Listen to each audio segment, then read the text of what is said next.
Salut la compagnie, c'est Jules Melon et aujourd'hui dans un procédé critique à la sortie du cinéma dans la Melon Mobile, je vais vous parler d'un film sorti ce mercredi en salle en France, un remake ou plutôt une nouvelle adaptation de La Guerre des Roses, à la base un roman de Warren Adler et rappelez-vous du film de Danny DeVito à la fin des années 80 avec Michael Douglas et Kathleen Turner que j'aime vraiment plutôt beaucoup et dont j'ai parlé il y a quelques semaines en vidéo, justement en ayant en tête cette relecture-là, réalisée par Jay Roach, qui a quand même fait des films sympathiques récemment, Le Scandale, la Bombshell, ou plus côté humoristique, quelques Austin Powers, et Mon beau-père et moi, au moins le premier, je ne sais pas s'il avait fait le 2, mais en tout cas, hein, pourquoi pas sur le papier. Et au casting pour interpréter le duo, le couple qui va se déchirer, des acteurs, actrices britanniques.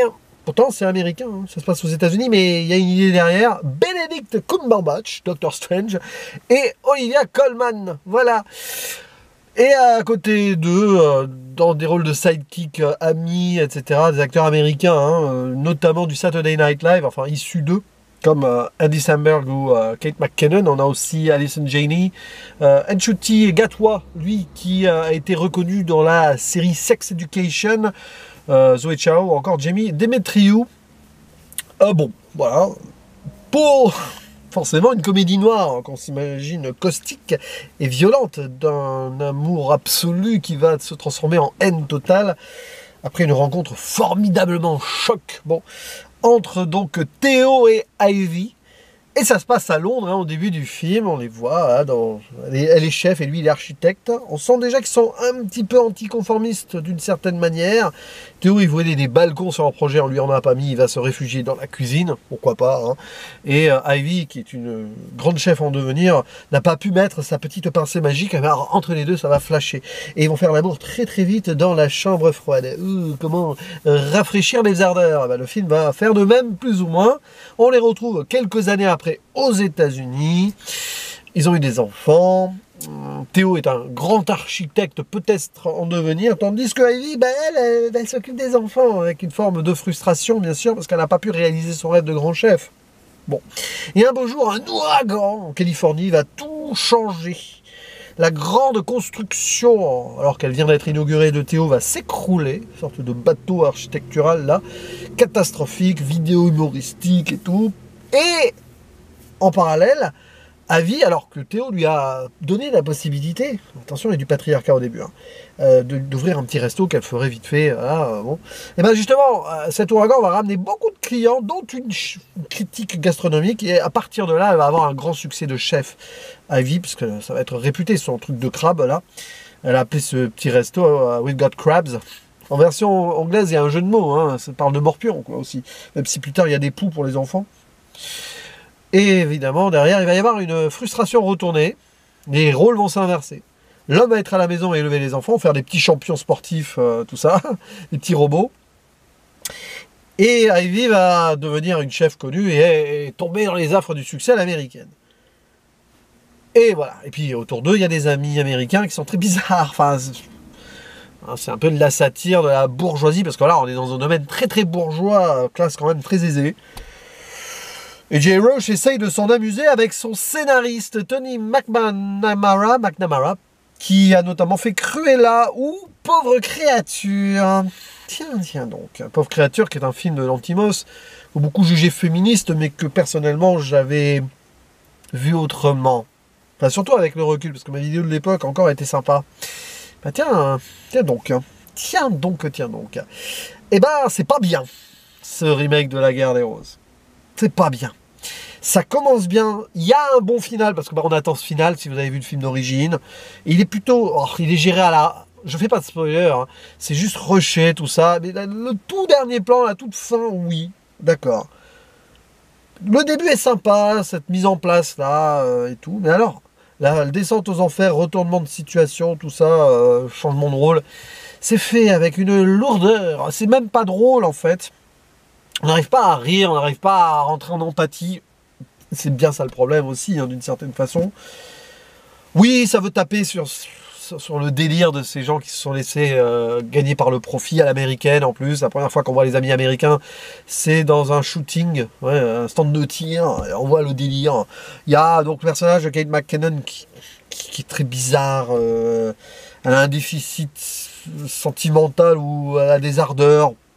Son mari, là, Andy Samberg, ça n'a pas de corps, en fait, c'est pas intéressant. Tout ce qui tourne autour, même les enfants, ça ne sert à rien, c'est même pas du faire-valoir, et du coup, ça tourne autour des deux. Alors, vous voyez, le film patine par moment. Et il y a une lecture que je trouve ambiguë. Alors oui, alors ça veut taper un peu sur tout le monde, mais ça fait passer le personnage d'Olivia Colman beaucoup plus détestable que le mari. Et là où on essaye d'avoir le retournement de situation, parce que oui, elle a été brisée par le patriarcat, elle a dû mettre ses rêves de côté, donc là, elle se venge par frustration, oui. Mais derrière, on voit juste qu'elle est obsédée par un ego et un appât de quelque chose, du gain et tout. Et on la trouve très arriviste, et je trouve que du coup, ça renverse le film, qui se tente féministe, vers une forme de sexisme par l'argent et le capitalisme. Et c'est le problème du scénariste d'ailleurs dans Poor Things. Alors, il n'y avait pas de capitalisme et tout, mais dans cette idée, à un moment dans le film, on veut tellement forcer une forme de libération que ça tombe à l'envers en fait. C'est pas dosé. Alors évidemment que là, ça ne pouvait pas être dosé, c'est une comédie noire. Mais justement, si, une comédie noire doit savoir doser quelque chose. Danny DeVito le faisait savamment dans son film, qui s'ancrait dans une période aussi où c'était plus facile de déstructurer une ère quasi post-réganienne. C'est intéressant ça. Là, je trouve que c'est, à part un moment, on parle d'Obama, bon, c'est dénaturé. On est dans un monde artificiel, ça se sent. C'est voulu aussi d'ailleurs, l'intelligence artificielle apparaît avec Hal dans la nouvelle maison construite. Oui, il y a Hal dans le film. Hein. Je ne vais pas vous faire l'insulte de vous donner la référence. Mais il y a une forme d'artificialité aussi dans l'écriture, dans la progression, même dans la mise en scène par moment, parce que le côté ouragan et tout, ça a été retouché en IA, ça se sent, c'est assez terrible. Il y a un moment un deepfake avec Benedict Cumberbatch, donc on essaye visiblement d'entrer ça dans la diégèse, ça ne marche pas, et l'artificialité sur artificialité, moi ça me prend pas. Ça me prend pas, oui, ça veut tourner en dérision fois 1000, mais je trouve que ça manque vraiment de finesse et de profondeur pour que ça fonctionne. Là, on se retrouve avec un délire quasi Ruben Östlundien par moment, et j'aime pas, hein, sans filtre notamment, mais je pensais à ça, aussi parce que j'ai vu une bande-annonce d'un film français qui visiblement s'apparente à du Östlund, et que je vais probablement pas voir du coup, parce que ça me fatigue d'avance, là, avec Laure Calamy, Laurent Lafitte et tout, j'ai plus le titre, hein, classe moyenne ou un truc comme ça, enfin, c'est ça, je crois, le titre, ça a l'air bien détestable, enfin, dans le propos, dans la thématique potentielle, je le sens mal. Les bandes annonces, on leur fait dire ce qu'on veut, mais voilà. Bah là, non. Alors oui, Cumberbatch et Colman s'amusent bien, hein, parfois ça marche, mais en fait, ça s'enchaîne, ça manque de corps pendant les 2/3 du temps. Donc il y a ce début, il y a cette fin, enfin la fin arrive, ouais, super. Ouais, un délire avec l'art culinaire, c'est sympa ça, hein, l'art architectural, oui, l'art artificiel si on veut, mais ça, on s'en retrouve avec un film qui l'est absolument, tant et si bien que voilà, les empathies ne peuvent pas fonctionner. Vous allez me dire, avec ce genre de film, c'est normal. Ah, figurez-vous qu'avec Les Roses, et même L'Avocat, il y avait quelque chose qui fonctionnait dans le film de DeVito. Il y avait quelque chose qui fonctionnait. Bon, c'est ancré dans une forme d'époque aussi. Là, je trouve que c'est dénaturé de tout fond, tout simplement. Et c'est pas le discours sur l'intelligence artificielle, sur les apparences, les égos et tout, qui vont, pour moi, changer quelque chose. Parce que c'est inconséquent, même qu'on aimerait finalement les voir se taper dessus, ce qui n'est pas forcément très bien en tant que spectateur, mais même pas en fait.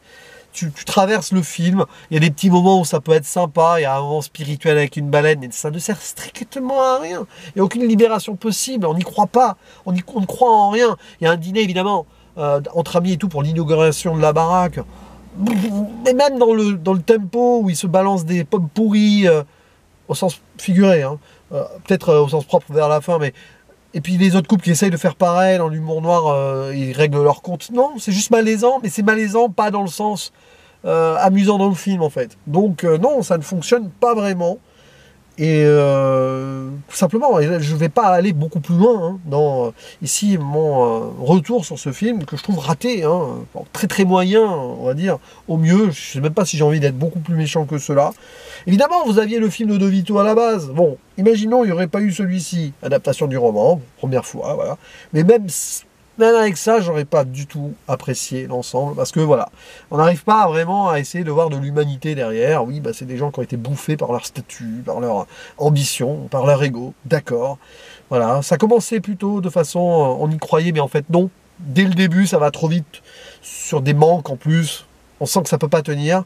Finalement, le truc le plus réussi du film, c'est le générique du début avec une reprise de Happy Together des Turtles, un peu en animation, tout ça. Oui, là, c'est mignon, voilà.